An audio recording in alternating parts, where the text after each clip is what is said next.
नमस्कार, मैं कुमार सूरज आज एक बार फिर से आप सभी का अपने परिवार कैरियर टीवी में हार्दिक स्वागत करता हूं।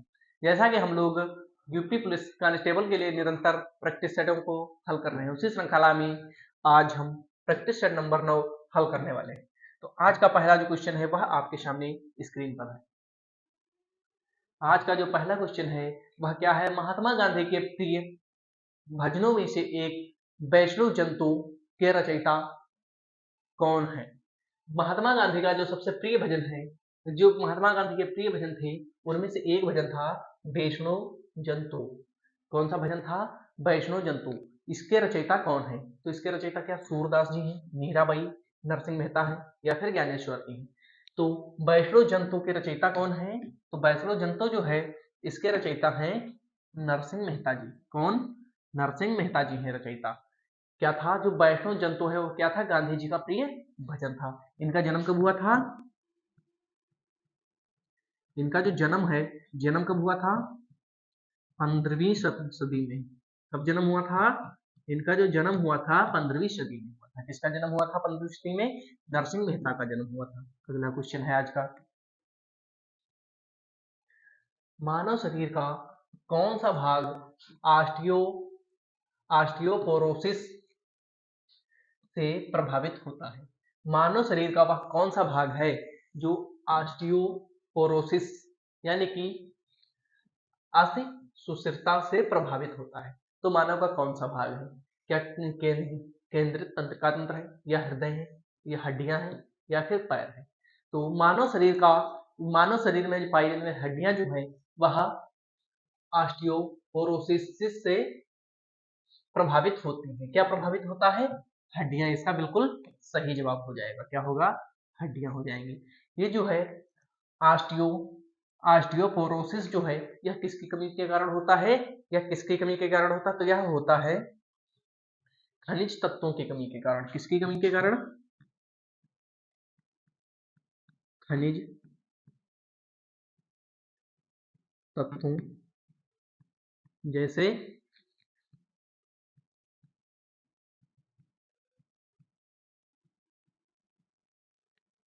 कैल्शियम,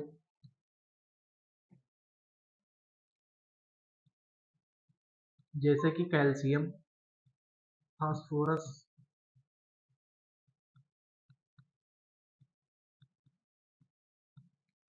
की कमी के कारण।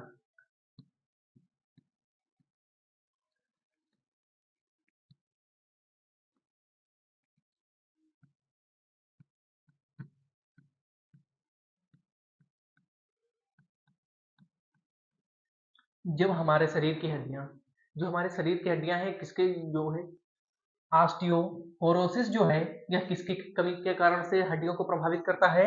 यह करता है हमारे जो खनिज तत्व हैं, खनिज तत्वों में जैसे कैल्शियम, फास्फोरस जो है, इनकी जब कमी हो जाती है हमारे शरीर में तो यह जो है हमारी हड्डियों को प्रभावित करता है।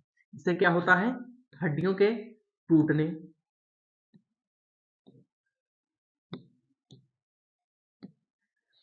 ऑस्टियोपोरोसिस से प्रभावित होने के बाद हड्डियों को कमजोर होने कमजोर होने तथा टूटने का खतरा बढ़ जाता है। क्या? हड्डियों को कमजोर होने तथा टूटने का खतरा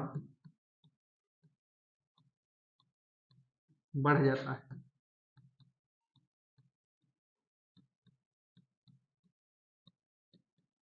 अगला क्वेश्चन क्या है हमारा? अगला जो क्वेश्चन है वह है, किसने मगध की राजधानी राजगृह से पाटलिपुत्र स्थानांतरित की थी? वह मगध का कौन सा शासक है जिसने मगध की राजधानी को राजगृह से पाटलिपुत्र स्थानांतरित की थी, या राजगृह को हटाकर पाटलिपुत्र को अपनी राजधानी बनाया था? तो किसने बनाया था? बिंबिसार ने, अशोक ने, चाणक्य ने, या फिर अजातशत्रु ने?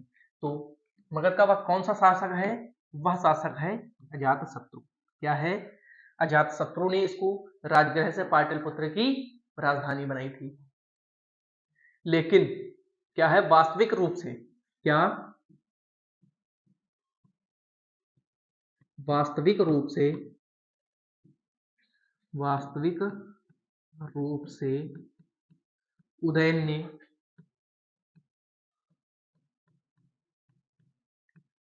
ने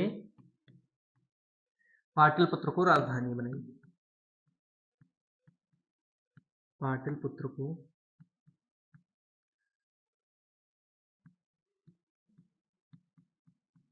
बसाया व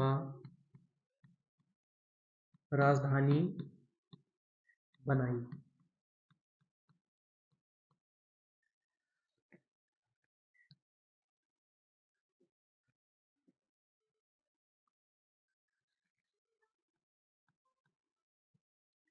क्या है, जो पाटल राजगृह से पाटलिपुत्र को जब राजधानी मगध की स्थानांतरित की गई तो उसको किसने किया था?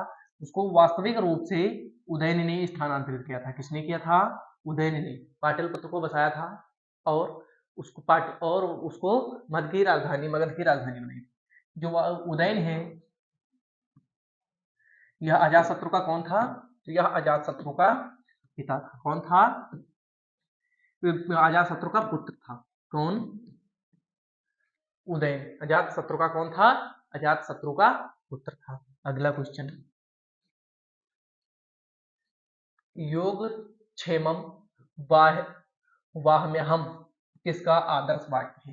क्या है? योगक्षेमं वहाम्यहम् जो है शब्द है एक योगक्षेमं वहाम्यहम् किसका आदर्श वाक्य है? तो किसका आदर्श वाक्य है? क्या भारतीय state bank, MBI, LIC of India, Bharatiya Jeevan बीमा निगम,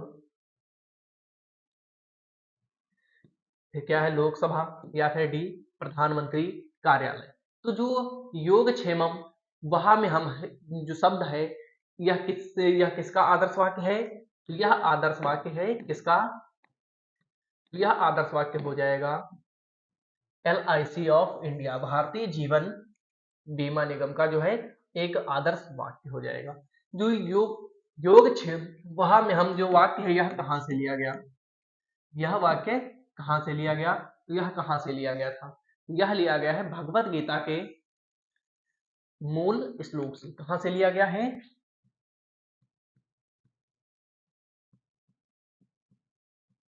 श्रीमद् भगवद गीता के मूल श्लोक से लिया गया है। मूल श्लोक से लिया गया। मूल श्लोक से कौन सा शब्द लिया गया? कौन सा शब्द लिया गया? योगक्षेमम वहाम्यहम् जो शब्द है कहां से लिया गया?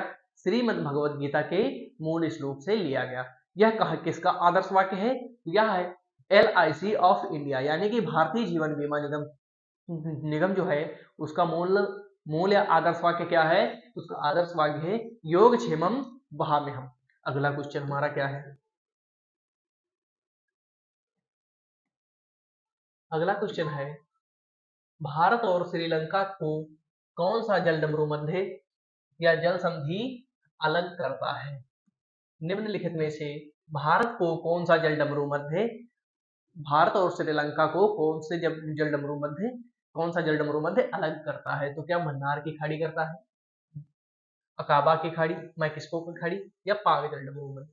तो भारत और श्रीलंका को कौन सा जलडमरू मध्य अलग करता है? तो वह करता है, वह किसको अलग करता है? पाक जलडमरू मध्य। भारत और श्रीलंका को कौन अलग करता है? तो करता है पाक जलडमरू मध्य। कौन सा जलडमरू मध्य है? पाक जलडमरू मध्य। अगला क्वेश्चन, अगला है 1962 ईस्वी में पुर्तगाल के राजा ने इंग्लैंड के चार्ल्स द्वितीय को कौन सा भारतीय तटीय शहर दहेज के तौर पर उपहार में दिया था? 1962 में पुर्तगाल के राजा ने इंग्लैंड के चार्ल्स द्वितीय को कौन सा भारतीय तटीय शहर दहेज के रूप में दिया था? तो कौन सा शहर था? ए मुंबई, बी कोलकाता, सी पुडुचेरी, डी गोवा। तो कौन सा तटीय शहर था? तो वह था मुंबई। मुंबई जो था इसको पुर्तगाल के राजा ने इंग्लैंड के चार्ल्स द्वितीय को दहेज के रूप में दे दिया था। क्यों दिया था? क्यों दिया था? क्योंकि इन्होंने पुर्तगाल की राजकुमारी पुर्तगाल की राजकुमारी पुर्तगाल की राजकुमारी जो पुर्तगाल की राजकुमारी थी, उनका क्या नाम था? कैथरीन। क्या नाम था? कैथरीन। कैथरीन से शादी की थी। शादी की थी। कैथरीन से शादी किसने किया था? तो इनसे शादी किया था किसने? चार्ल्स द्वितीय ने। चार्ल्स द्वितीय ने शादी किया था। किससे शादी किया था? तो कैथरीन से शादी किया था। कैथरीन कौन थी? पुर्तगाल की एक राजकुमारी थी। अगला क्वेश्चन, किस भारतीय दार्शनिक विचारक को 1893 में शिकागो में आयोजित विश्व धर्म संसद में अपने संबोधन के लिए याद किया जाता है?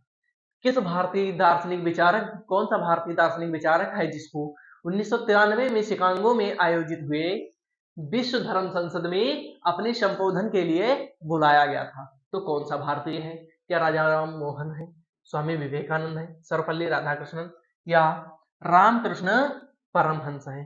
तो किसको बुलाया गया था?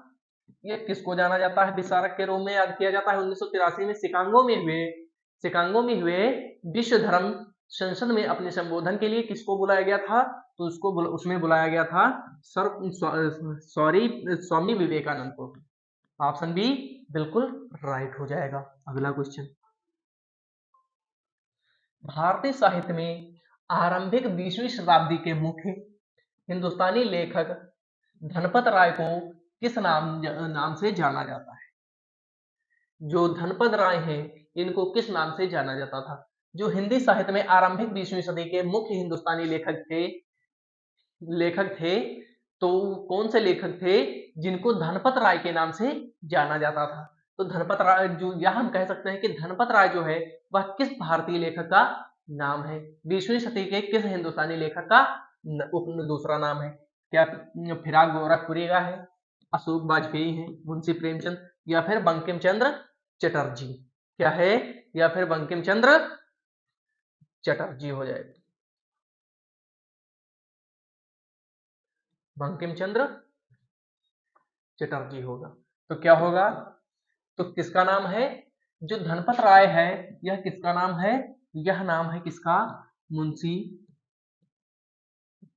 किसका? मुंशी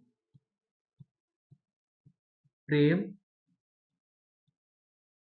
चंद का। धनपत राय किसका दूसरा नाम है? मुंशी प्रेमचंद का, जो कि ऑप्शन सी बिल्कुल राइट हो जाएगा। अगला क्वेश्चन, हरवंश बच्चन को उनके किस काव्य संग्रह के लिए जाना जाता है? हरवंश बच्चन जो है उनको हरवंश बच्चन जो है उनको उनके किस काव्य संग्रह के लिए जाना जाता है, या किस काव्य संग्रह के रूप में उन्हें जाना जाता है? किसके लिए जाना जाता है? क्या नजरुल गीत के लिए जाना जाता है, गीतांजलि के लिए, या राज तरंगिणी के लिए, या फिर मधुशाला के लिए? तो हरवंश बच्चन राय जी जो है उनको मधुशाला काव्य संग्रह के लिए जाना जाता है। किसके लिए जाना जाता है? ये किससे जाना जाता है? तो जाना जाता है मधुशाला काव्य संग्रह के लिए से।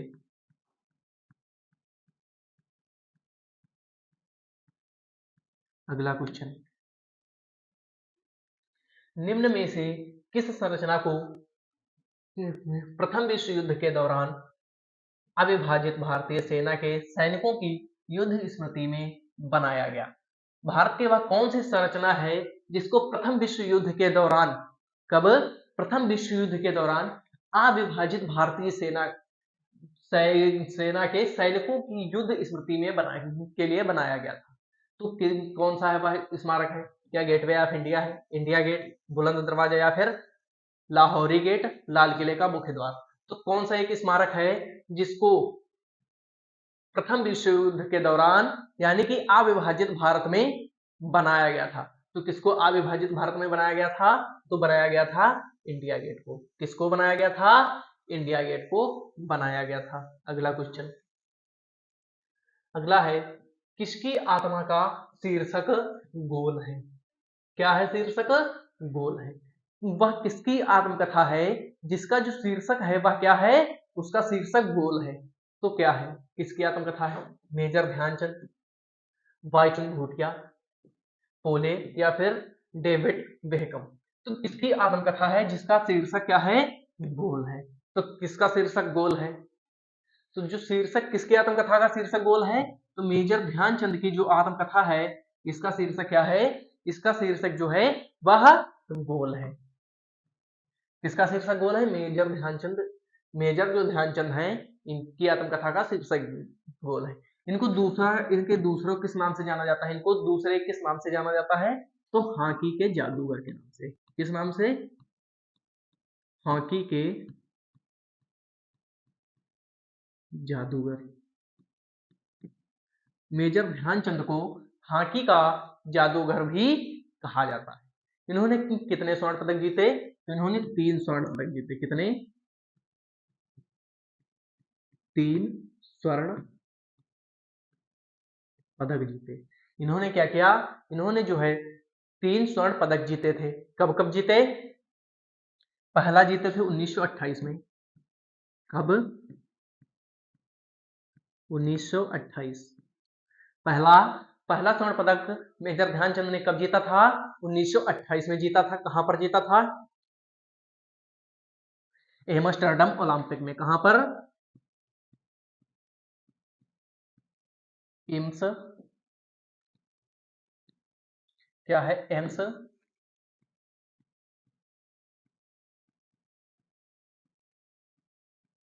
एम्स्टर्डम ओलंपिक में।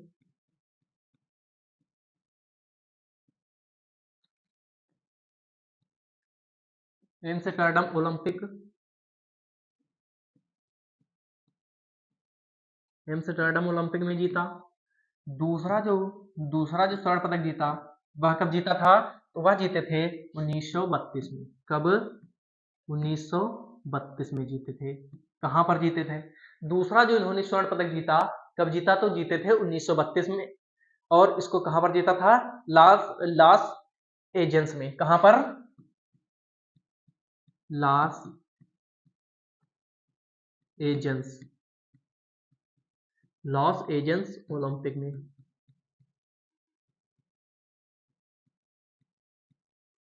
लॉस एंजल्स ओलंपिक गेमों में जीता था। और जो इन्होंने तीसरा स्वर्ण पदक जीता वह कब जीता था? वह तो इन्होंने जीता था 1936 में। कब? 1936 में। कहां पर? बर्लिन ओलंपिक में। बर्लिन ओलंपिक में।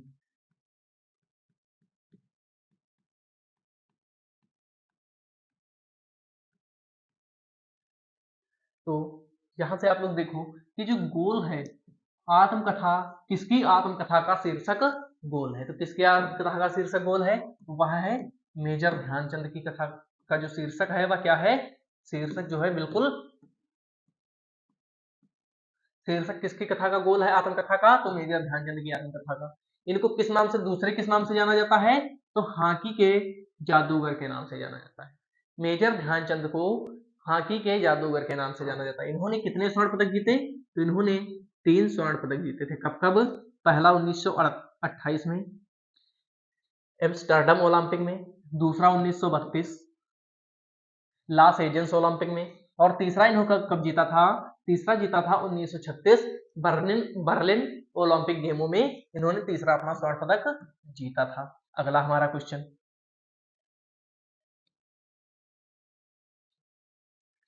वर्ल्ड वाइड वेब के आविष्कारक कौन है? वर्ल्ड वाइड वेब यानी कि WWW, क्या? WWW के आविष्कारक कौन है? वर्ल्ड वाइड वेब के आविष्कारक कौन है? तो कौन है?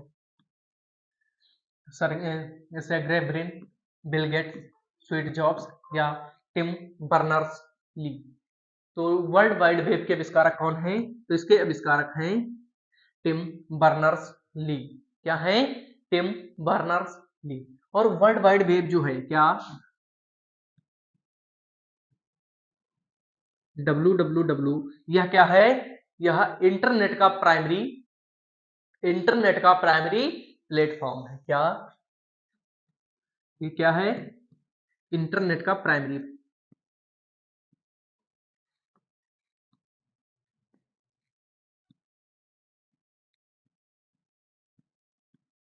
इंटरनेट का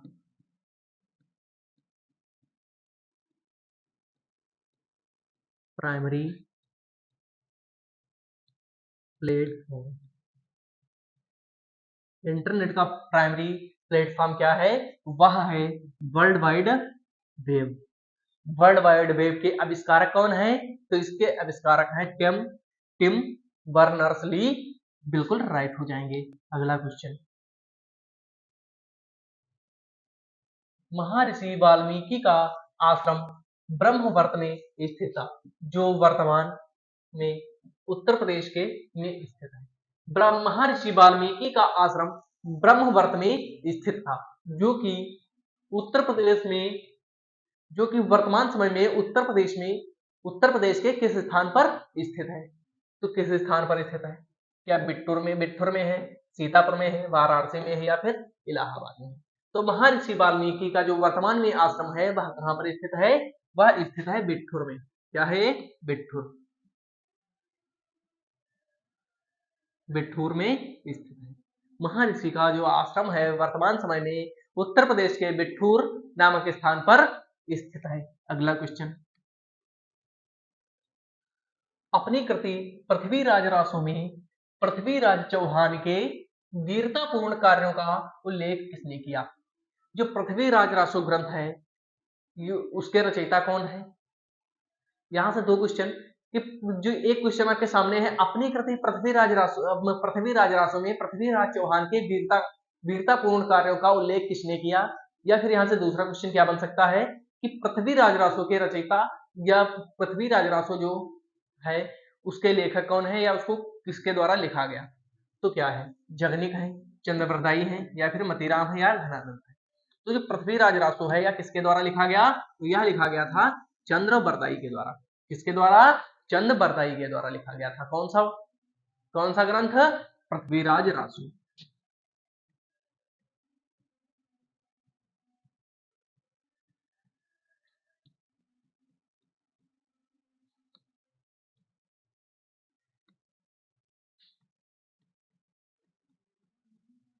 अगला क्वेश्चन,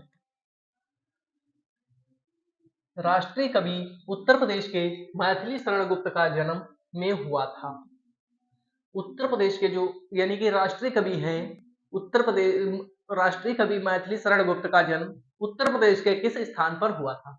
क्या मैथिली शरण गुप्त जी जो हैं उनका जन्म उत्तर प्रदेश के किस स्थान पर हुआ था, तो किस स्थान पर हुआ था, लखनऊ, कानपुर में हुआ था, लखनऊ में हुआ था, झांसी में हुआ था, या फिर उन्नाव में हुआ था। तो मैथिली शरण गुप्त जी का जन्म कहां पर हुआ था, तो इनका जन्म झांसी के अंदर हुआ था, झांसी जिले में हुआ था। कहां पर हुआ था, झांसी में हुआ था। अगला क्वेश्चन, मथुरा काल विद्यालय, क्या मथुरा काल विद्यालय काल के दौरान अपने शीर्ष पर था। मथुरा काल विद्यालय जो मथुरा कला जो विश्वविद्यालय, मथुरा कला विद्यालय जो है वह किस काल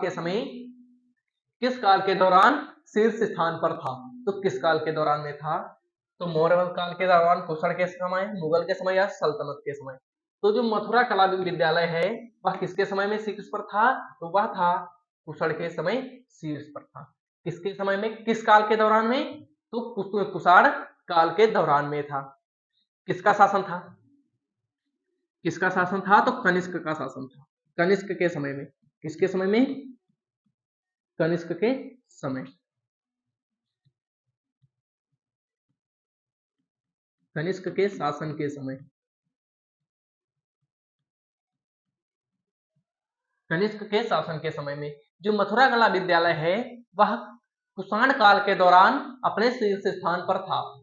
किस काल में, कुषाण काल में। उस समय वहां पर कुषाण में किसका शासन था, तो वहां पर कनिष्क का शासन हुआ करता था। किसका शासन चलता था उस समय, जब मथुरा कला विद्यालय शीर्ष स्थान पर था तो उस समय कनिष्क का शासन चलता था। अगला क्वेश्चन, गुप्त काल का टेराकोटा पक्की मिट्टी की इन ईंटों से बना भीतर गांव मंदिर उत्तर प्रदेश के में स्थित है। कुछ गैपिंग छोड़ी गई है। तो जो है गुप्त काल का टेराकोटा पक्की मिट्टी यानी कि ईंटों का बना जो भीतर गांव मंदिर है वह उत्तर प्रदेश के किस स्थान पर स्थित है?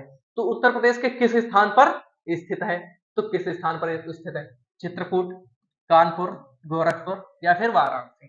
तो कहाँ स्थित है? सॉरी, कानपुर नहीं है, कानपुर देहात है। क्या छूट गया है? Typing mistake. तो क्या है कि क्या चित्रकूट, कानपुर देहात, गोरखपुर या फिर वाराणसी? तो जो भीतर गांव मंदिर है कहां पर स्थित है? तो यह स्थित है कानपुर देहात में। कहां पर? कानपुर देहात, जो कि इसका बिल्कुल राइट आंसर होने वाला है। ऑप्शन बी बिल्कुल राइट हो जाएगा। जो कानपुर जो भीतर गांव मंदिर है इसकी छत कैसी है? पिरामिडाकार। भीतर गांव मंदिर की जो छतें हैं वो कैसी हैं? भीतर गांव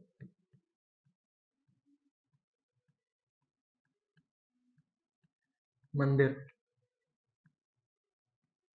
इसकी छत कैसी है? पिरामिडाकार। इस मंदिर की छत जो है कैसी है? छत इसकी है पिरामिडाकार छत है। और इसके जो बाहर की दीवारें हैं, बाहरी दीवारों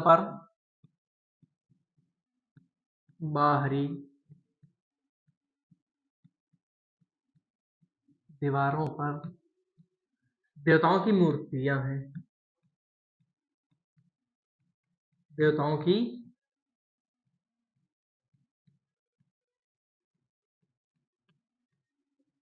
मूर्ति। तो क्या है?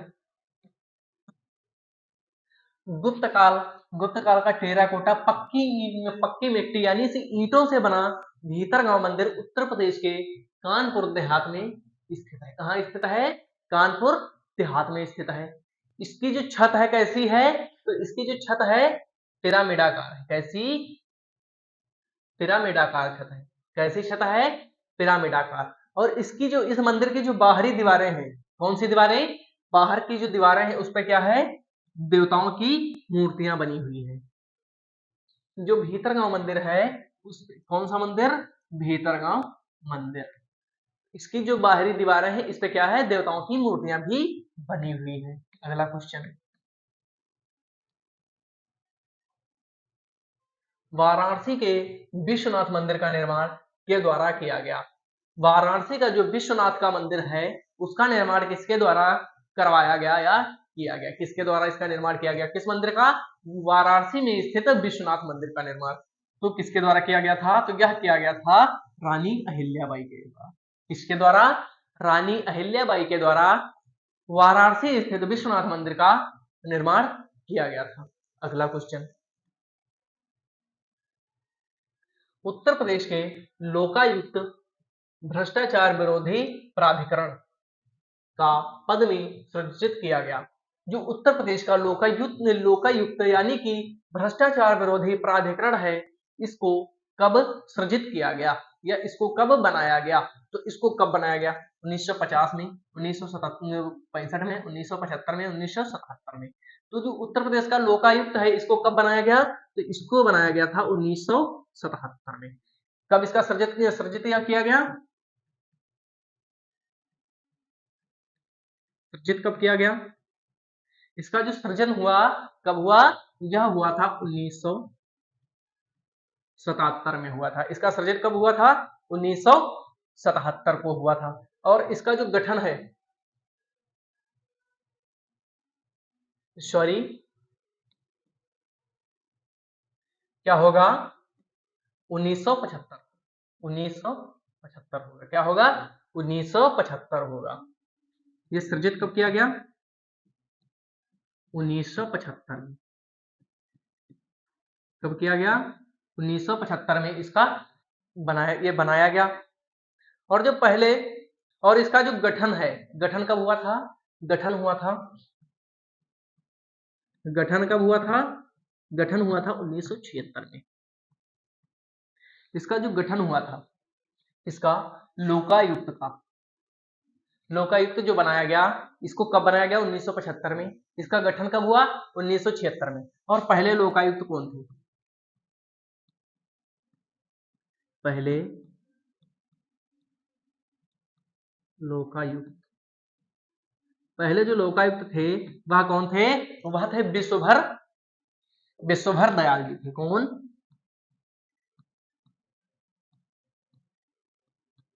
विश्वभर दयाल।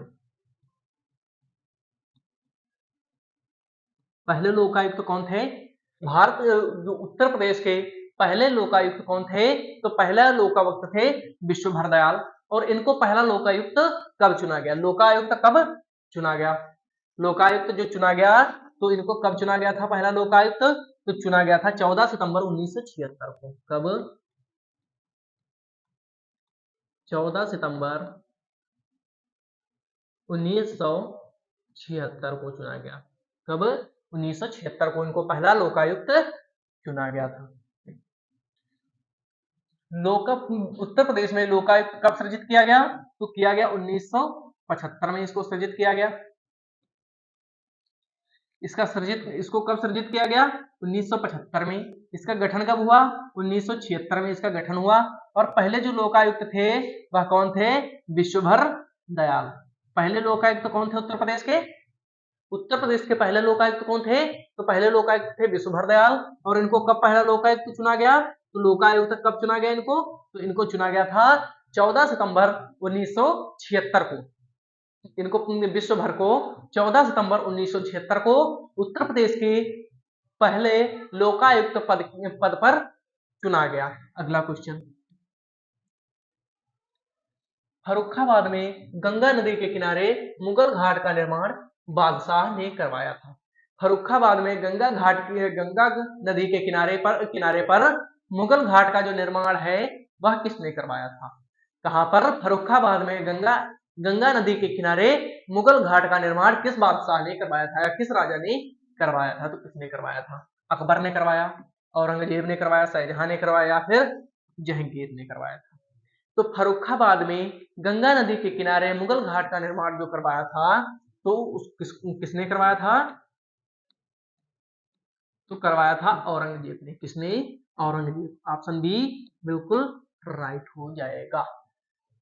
किसका घाट करवाया था? गंगा नदी के किनारे, गंगा नदी के किनारे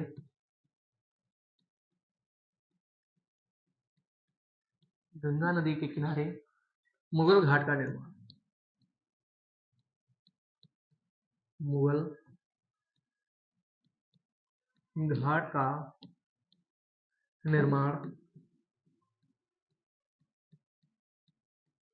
निर्माण किसने करवाया था? तो इसका निर्माण करवाया था औरंगजेब। बिल्कुल राइट हो जाएगा। आज की क्लास में बस इतना ही। आज का सेशन आपको कैसा लगा कमेंट बॉक्स में जरूर बताना। मिलते हैं आपको नेक्स्ट वीडियो के साथ। तब तक के लिए जय हिंद, जय भारत। अगर हमारी वीडियो आपको पसंद आई है तो चैनल को सब्सक्राइब करें, वीडियो को लाइक करें एवं शेयर करें। जय हिंद।